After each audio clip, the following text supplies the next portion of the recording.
TechTale 70. Today is June 29th on a Tuesday morning, 7:33 a.m. Time slip from Monday, June 21st for 16 minutes.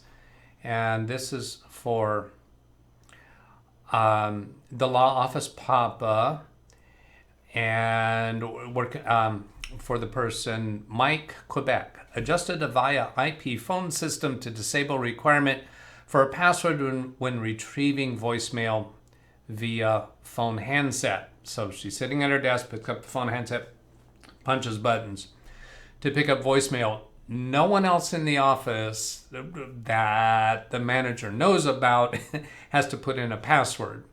This person does, and she didn't know what the password is because she's a new person at this desk and has been there for a couple weeks now, and we didn't know she's unable to pick up her voice messages. So I went into the via IP phone system. I connect remotely to the manager's computer to do this and look for where is this happening, because this hasn't been an issue before. And there is a tab in there for voicemail, and there is a line for password, and it has some dots in it. But the same is true for the other people in the office. They also have apparently a password there. So I took that out of there, saved the changes, told the phone system to restart when nobody's using the phone system, which would probably be immediately because this was after hours, and just figured, well, we'll see if that fixes it. Well, spoiler alert, it doesn't fix it, and I'll report other developments after that. Turned out to be one of those interesting, really edge case scenarios.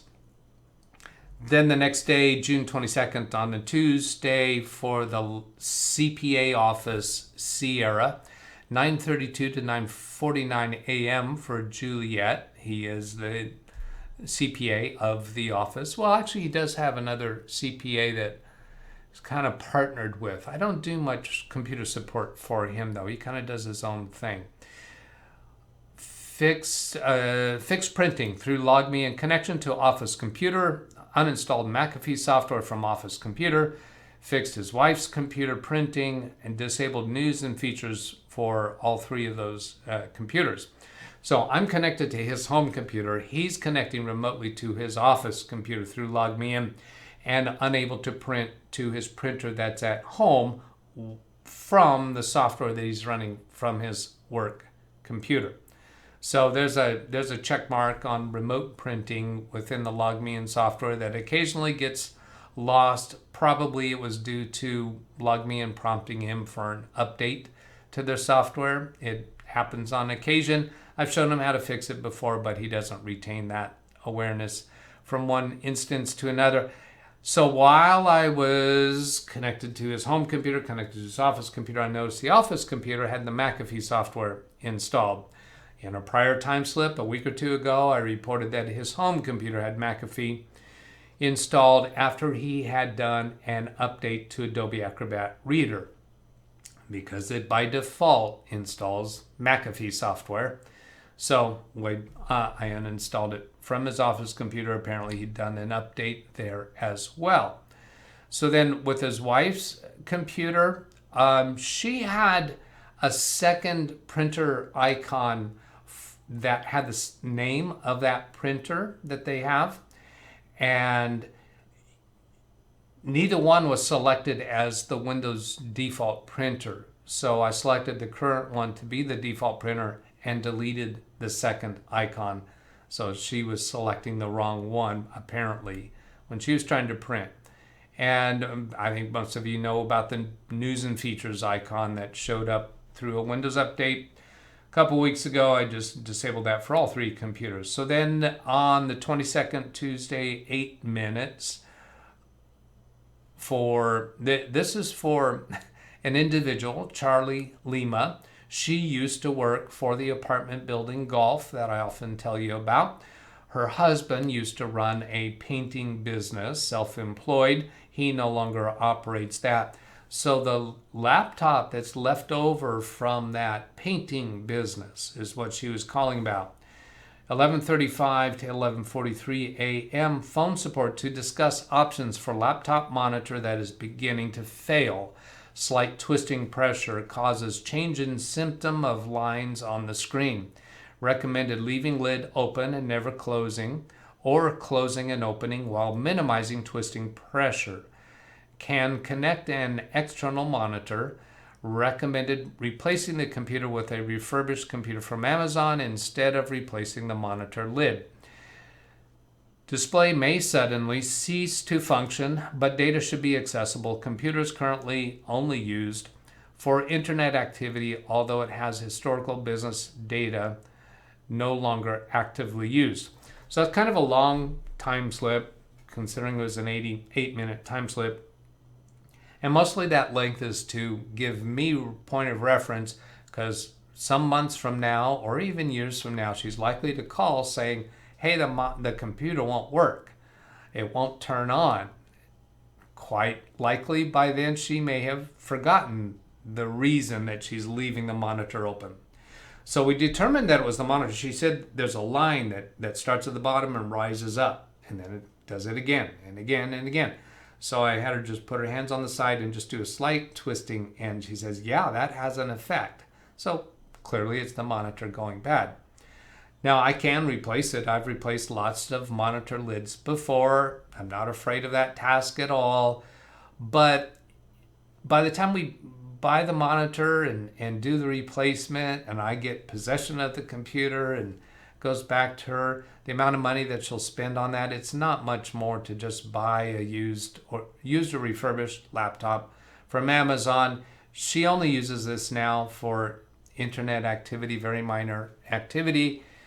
There are the business files that are on it. She doesn't know that she's ever going to need to reference those.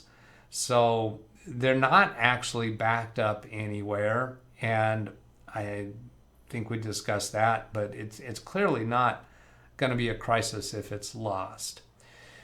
So I just said, just leave it open. Don't close it. She was in the habit of opening and closing every time she wants to use it. So that's just too much wear and tear by doing that. If she does need to close it, hold the lid by the corner, both corners, so that you're closing it and opening it without giving it any twisting pressure, or open and close it from the middle of the top of the monitor would be okay as well. But ideally, just leave it open full time. And she said, that's fine. She can do that. So then next is for the law office mic. And this phone call was from Romeo in the office. We'll call her, well, she's the attorney's wife. And essentially the office manager, she does the bookkeeping work. And she was calling here phone request to configure email and user account for Alpha Zulu, who is replacing Golf. Reviewed status of email account on GoDaddy in preparation for migration. So the review portion was after the phone call. I turned to GoDaddy to check and see what email accounts they currently had and the status of the prior person. I cringe when I have to deal with GoDaddy, because GoDaddy has now a partnership with Microsoft 365. So they are a vendor for Microsoft 365, which means they have their own portal for interacting and making changes to Microsoft 365. It's not, I don't like it. I'd rather just do Microsoft 365 accounts using the Microsoft 365 portal. It works smoothly, it's reliable, it doesn't take as long to make changes. With GoDaddy, you make a change and then it might be hours before that change actually takes effect. Now this, for Alpha Zulu, this is a new assistant to the attorney in the office. And he's had, during the time that I've been working for their office, I think this is maybe the fourth person that he's had as an assistant. Could be more than that. And the way that this office was set up when I started doing their computer IT work is that each computer was logging in with the individual username as the Windows login, consistent with the individual's username on the server, which is a domain server. Okay, I'm not going to go all the way down that road now. But I think it would be a lot better for this position within the office to use a generic name. And I want to propose that to them sometime prior to the next person they hire here, because sometimes the legal assistant doesn't stay very long, and it's a fairly significant amount of time, in my estimation, that I spend on doing this reconfiguration that I just don't think serves a purpose. It doesn't really serve a purpose for his law assistant to be logging in with a personal individual name. I'd rather have something like law clerk or front desk. His assistant, I'm not sure how to name that. The email account also has the individual's name. The username on the server has an individual's name. The rest of the people in the office are pretty stable and consistent, and they don't change very often. So, and they typically call saying that this person started today, we need their computer set up. And I do that after hours, so I'm not interfering with their work. And you're going to hear the other time slips that follow this one in future days. It's busy work for me to leave it this way, in my mind. I'd rather streamline it so that they can hire a new person. They just sit them down. Here's your username. Here's your password. Here's your email account. And it's just generic, and they're getting all the emails from the prior people, which is still the case. Even though I put in a new email account, we're using aliases so that they still get any emails that are sent to the prior people from the past.